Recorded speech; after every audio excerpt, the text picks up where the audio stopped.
Hi Virginia, it's Tammy, and I have your image here. You asked if I could help you out with a way to edit this, maybe with a gradiated background. As I recall, you're not that comfortable with Photoshop yet, but you know how to make selects. So based on that, I'm going to try to make edits or make some suggestions for you that are easy to do, and will make it look really nice. So anyhow, the first thing I would do, of course, just anyone else watching, I received a very low res image. So this is 100% on my screen. So when I zoom in, you can see it pixelates pretty much. So this is just about editing with suggestions to what she can do, to what Virginia can do. So we got that in its place. Another thing is there are a million ways to do things in Photoshop. I'm going to show how I would do things in a simple way. First of all, cutting something like this here out, doing an extraction can be complicated. It's about like doing hair over here, and you got all these squigglies here. So the first thing I did, Virginia, was I don't have the raw file, so I did as adjustments to the file itself as well as I could, because I think the white balance is off and it's underexposed. So initially, I just did some adjustments on it. I'm not going to go through all that. I assume you will do that yourself on the raw file. So just adjusting the white balance and bringing out shadows and doing regular adjustments, the adjustments you would do in Camera Raw or wherever. First thing I want to do is copy this. I can either drag it down to here to make a copy, or I could hit Command or Control J. It'll also make a copy. Great. So now I have a copy. So what we're going to do, this is going to be our base. Let's just call this base. And this is going to be flowers, because this is what we're going to cut out. So now, because I made adjustments, you can see the contrast between the background and the foreground is much better now. It'll be easier to cut out. So the easiest way, and Photoshop has gotten very good at this, if you go over to the quick selection tool, over here, click, up at the top it'll say select a mask and select subject.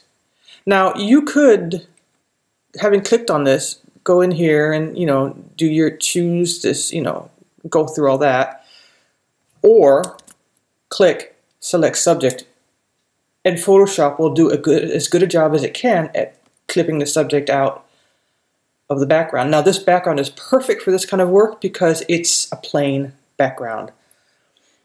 Now you can see already that it's not perfect. There's things going on here that aren't right. There's something missing here. So what we're going to do now is go into select and mask. So now we're all masked. One thing I always do, because the mask is so important, and if you screw this up you have to go through it again, I always make a copy and turn this off. So now I have a copy of my mask, and I can always copy this mask onto other things if I need to, or on other layers if I need to. So now we have flowers cut out. We have the base. So one of the things you asked about was a graduated filter, or graduated background. So the background goes from dark to light or whatever here. To do that, we're going to have to get rid of the background as it is now. Now that we've cut out the flowers, we can do whatever we want to with the background. But I think we should keep some of this base here because the textures, and because of the textures, I like those with the rawness of this, and we have the shadows, and it looks like it's sitting on something. So we don't want to get rid of this totally, not in my opinion anyhow. So let's go above base here. We can move this out of the way here because that's just an extra.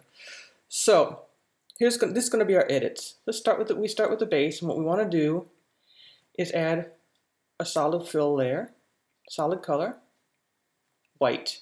Now I happen to choose white, so that's fine. Anyhow, white. And we're done. Not really. So now we have we've obliterated the background. So what we want to do now is bring some of it back again. So what I've experimented a little with this image, and I found out, now I'm going to turn the opacity on this layer, opacity down a bit so we can see what's going on in the background, because I want this part here. So making sure my foreground color is black, I'm going to choose this masking tool here, and I'm going to go down here, and oh, have to be on the, okay, I know, have to be here. And I just fill this in with black, so that means my mask is now black down here.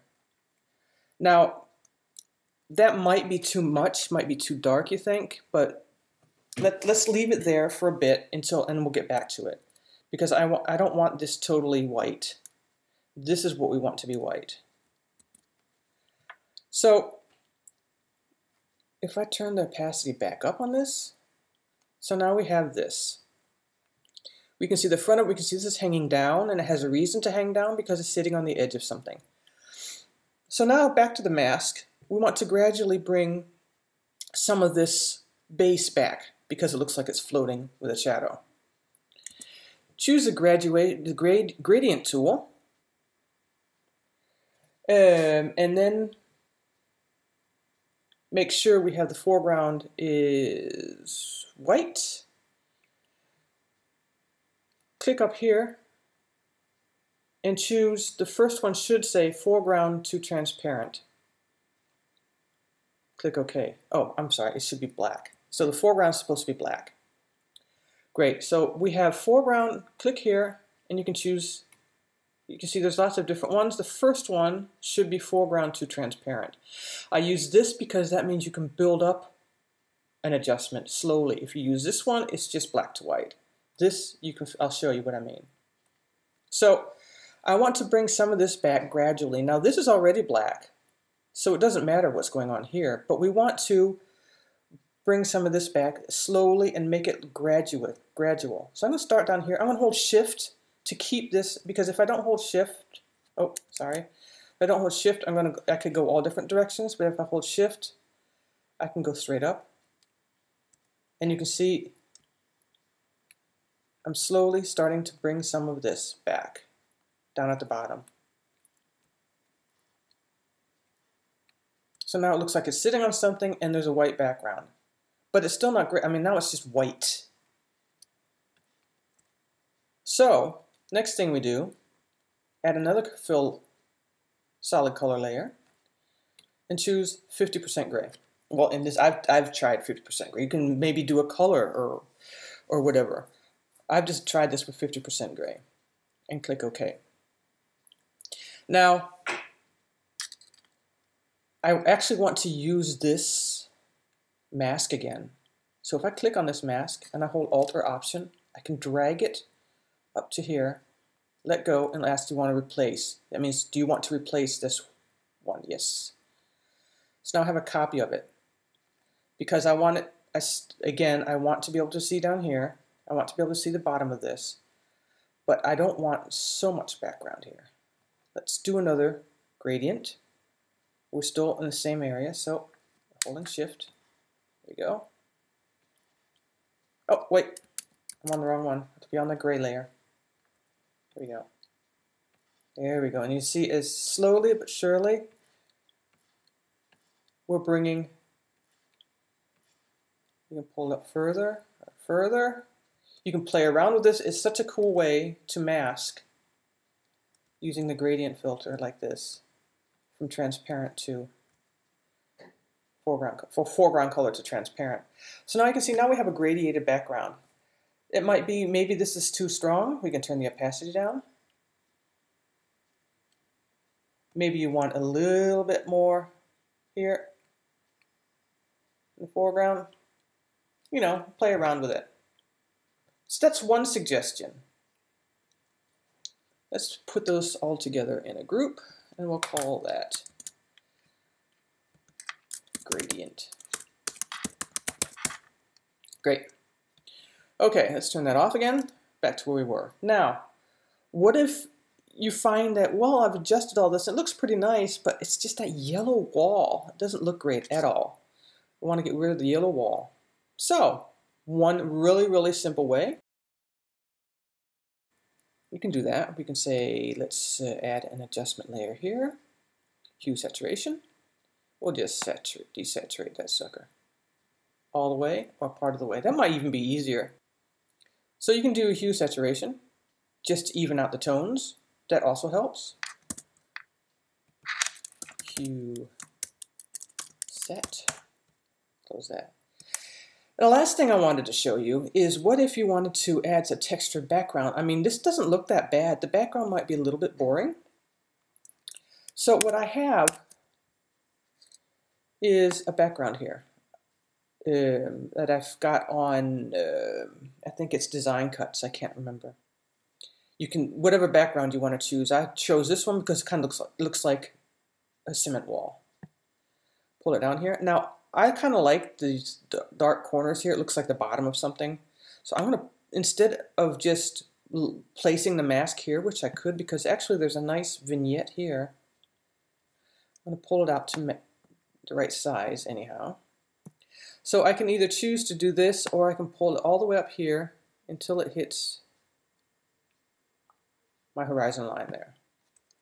Enter. Now, that's not great.